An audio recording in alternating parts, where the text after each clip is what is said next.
Hello guys! Hello! This is for Aquarius. Aquarius, welcome dito sa aking channel, Kapalaran 888. Welcome guys. Alamin natin kung anong messages, vibration, gabay energy para sa inyo lahat. So this is April, May, June energy. Okay? April, May, and let's get one more.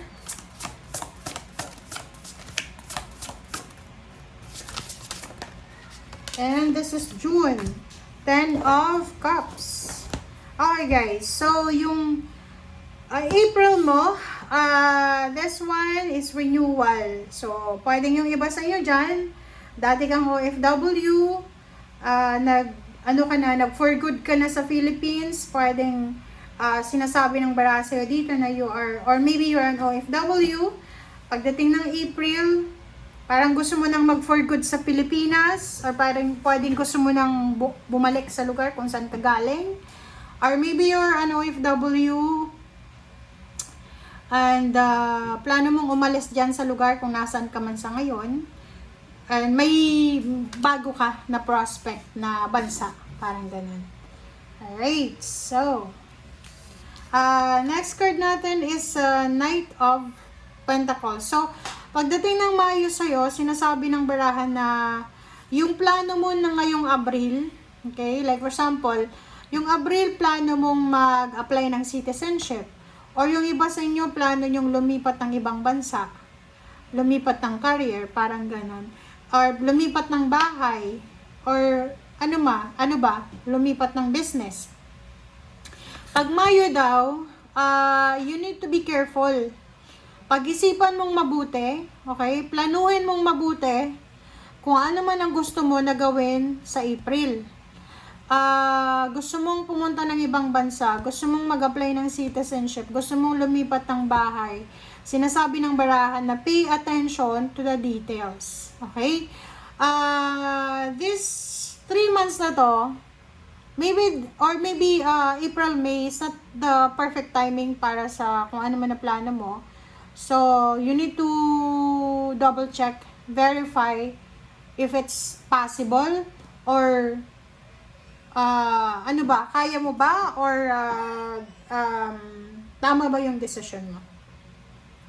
And pagdating ng June, it's 10 of Cups. So, sinasabi ng baraha na para sa mga Aquarius, pwedeng ganun din, pwedeng yung iba sa inyo dyan, April and May, nagpaplano kang magpakasal, magkaroon ng baby, lumipat ng bahay, magpagawa ng bahay, or kano pa man.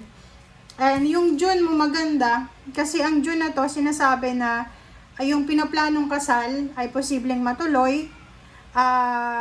You will be super happy, emotional contentment, you're happy with your relationship, with your children, and sinasabi na overall, emotional, sobrang contented ka. Peaceful and contented ka, lalo na sa emotion.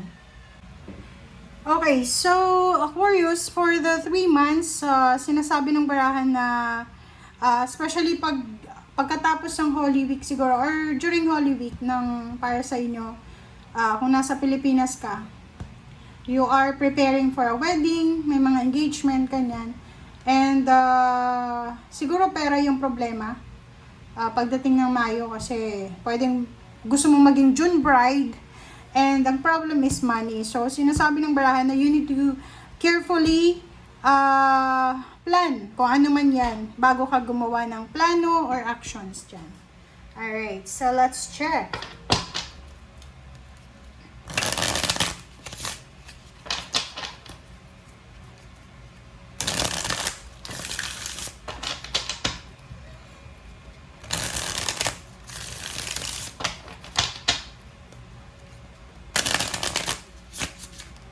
Sorry.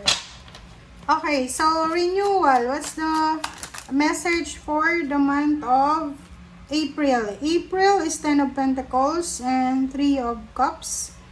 So, dito sa April na to, sinasabi ng bara sa'yo na yun,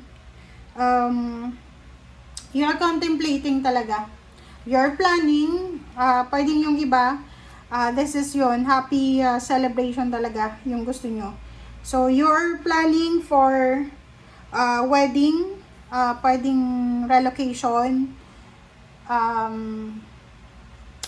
citizenship, parang ganon. So, movement.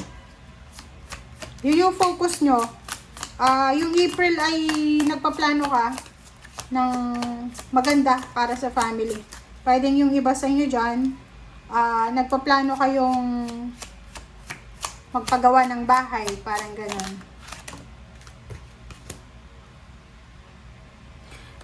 Prince of Swords.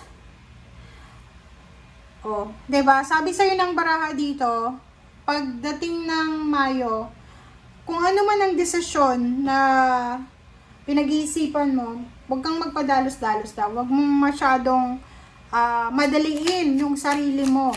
Parang ganun yung message sa'yo.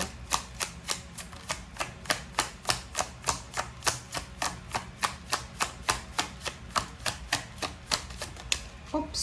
Okay, 5 of Cups. Para daw hindi ka magsisi. Yun naman pala eh. So, sabi ng baraha sa'yo dito, pagdating ng April, ang dami-dami mong plano eh. You have so much plan for your family, for the occasion, and you have so much plan para sa celebration, like family celebration or kano pa man.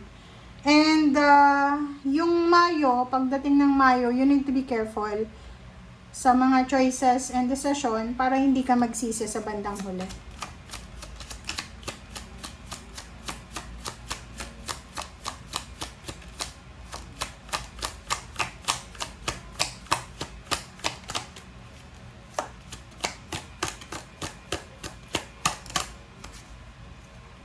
Okay, and June is 3 of Wands. So, sinasabi ng baraha sa'yo na you need to wait 3 more months pa daw para sa plano mong kasal, para sa plano mong kakaroon ng baby or pagkakaroon ng bahay or kung ano pa man siya. So, yun yung sabi sa'yo. Ano pa ba?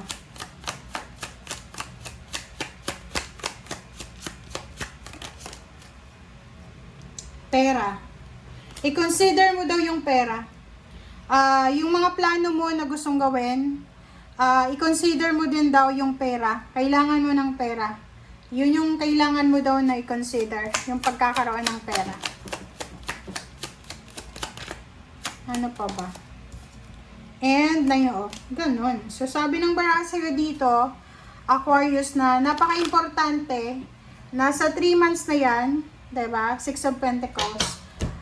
Kailangan, i-make sure mo daw na you have enough funds or marami kang pera para sa pinaplano mo. Hindi ko alam kung ano ba yung mga plano mo. Pero yung may hint na dito, diba? Gusto mong magkaroon ng lumipat ng ibang bansa, like mag-migrate. Gusto mong magbakasyon or gusto mong magpakasal, magkaroon ng baby or kano pa man. Okay? Thank you guys. Bye!